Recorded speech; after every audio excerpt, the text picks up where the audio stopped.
আজকে আমাদের সকালের ব্রেকফাস্টে হয়েছে কাশ্মীরি আলুর দম। এটা খুব খেতে খুব সুন্দর, খুব টেস্টি হয়। এটা আপনার রুটি পরোটার সাথে খেতে পারবেন। এটা শাশুড়ি মা কীভাবে বানাচ্ছেন চলুন দেখে নিন। আমি গ্যাসটা জ্বালছি। আজ আমি বানাবো কাশ্মীরি আলুর দম।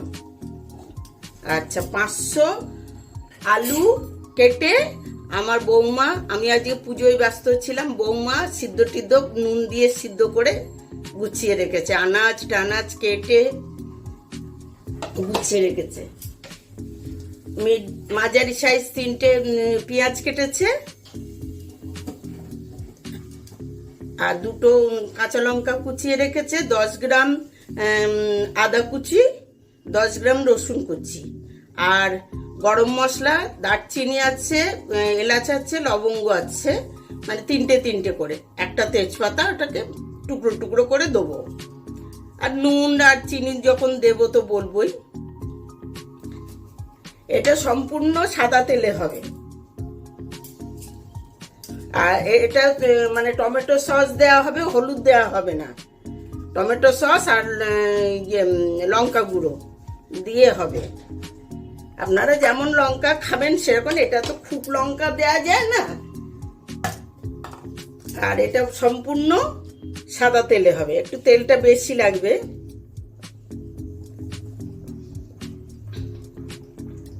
এই 50 গ্রাম তেল। সকালবেলা পুজোয় ব্যস্ত থাকি, ও বৌমা সমস্ত কেটে কুটে গুছিয়ে রেখেছে, আমি শুধু খুন্তিটা নাড়ব। ক্যারেটটা ওর। এবারে আমি গরম মশলাগুলো দিয়ে দিচ্ছি।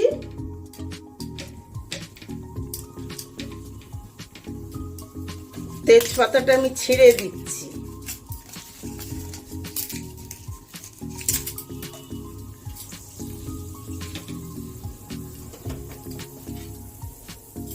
এবারে গ্যাসটাকে আমি লো করে দিয়েছি, দিয়ে আদা রসুনটা ভাজবো, নাহলে পুড়ে যাবে। একটু মানে জাস্ট গন্ধটা কাটিয়ে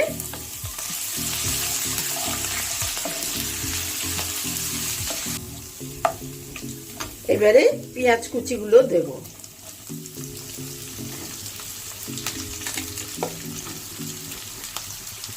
এর মধ্যে 2টো কাঁচা লঙ্কা কুচানো আছে, মানে ফ্লেভারটা হওয়ার জন্য। আমি এর মধ্যে নুন দিয়ে দেবো, তাহলে তাড়াতাড়ি পেঁয়াজটা নরম হয়ে যাবে। আলু সিদ্ধ নুন দেওয়া আছে, আমি এবারে পরিমাণ মতো নুন দিলাম।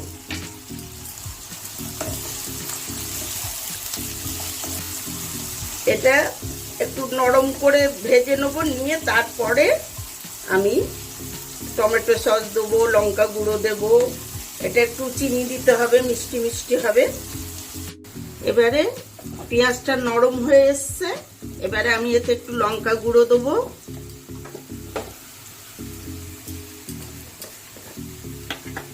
এই 500 আলু তো, এই 1 চামচ লঙ্কা গুঁড়ো, টমেটো সস, এটা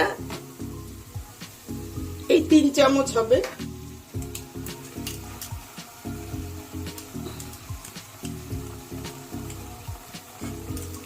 এটা একটু টক টক মিষ্টি মিষ্টি খেতে হবে। আর এর আলু ভাজা হবে না, এর সঙ্গেই ফ্রাই করা হবে।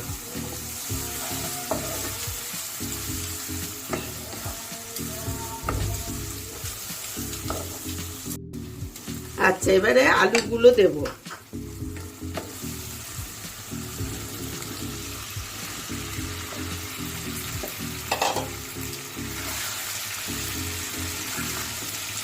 এতে কিন্তু হলুদ পড়বে না। এই টমেটো আর লঙ্কা গুঁড়ো এই যা কালার হবে। আর এটা আমরা সকালে জলখাবারে খাই, এটা আপনি পরোটার সঙ্গে, লুচির সঙ্গে, রুটির সঙ্গে এটা খাওয়া যাবে। খুবই ভালো লাগে, এটা করে খেয়ে দেখবেন। খেয়ে আমাকে কমেন্টে জানাবেন কেমন লাগলো। আমাদের তো খুবই ভালো লাগে। এখন সবার মতামত তো এক নয়, তবে আমার মনে হয় ভালো লাগবে। এটা এইভাবে এরকম করেই কষা হবে, এতে জল টল দেওয়া হবে না। সেদ্ধ আলু। আমি এবারে চিনি দিচ্ছি, এটা একটু মিষ্টি মিষ্টি হবে। 1.5 চামচ চিনি দিলাম।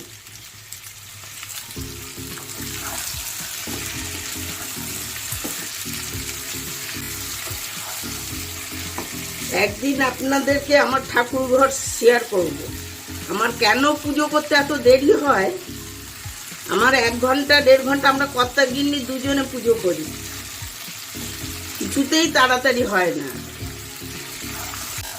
আলুটা একটু ভালো করে সিদ্ধ করে নেবেন, নিয়ে করবেন। এটা জল পড়বে না, যেহেতু ভালো করে না সিদ্ধ করলে কাঁচা কাঁচা খেতে লাগবে, ভালো লাগবে না। এইটা আমাদের সবার খুব প্রিয়, আমার ছেলের তো বেশি প্রিয়। ও একটু নতুন ধরনের খাবার পছন্দ করে। আর সকালবেলা আমাদের মানে প্রায় এটা হয়, অনেক কিছুই হয়। কালকে যেমন চাউ হয়েছিল, কালকে চাউ খাওয়া হয়েছে। কোনোদিন পাস্তা হয়, চাউ হয়, কোনোদিন ডিম টোস্ট হয়। এরকম রোজ দিন এক খাবার তো মানুষ খেতে পারে না, রোজ দিন রোজ রকম খাবার খাওয়া হয়। কালকে যেমন ও মাংস খায় না।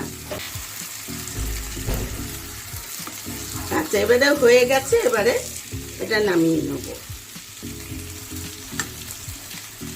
রেডি হয়ে গেছে আমাদের কাশ্মীরি আলুর দম। বন্ধুরা, আপনারা দেখতেই পাচ্ছেন এটা কি সুন্দর দেখতে হয়েছে এবং খেতেও খুব টেস্টি হয়েছে। এটা আপনারা বাড়িতেও ট্রাই করে দেখতে পারেন। আমাদের শাশুড়ি বৌমার রান্নার জুটি যদি আপনাদের ভালো লেগে থাকে তাহলে ভিডিওটি লাইক করবেন, সাবস্ক্রাইব করবেন আমাদের চ্যানেলটি এবং পাশে থাকা বেল আইকনটিকে অন করে দেবেন, যাতে আমাদের প্রত্যেকদিনই নিত্য নতুন রান্না আপনাদের কাছে তাড়াতাড়ি পৌঁছে যায়।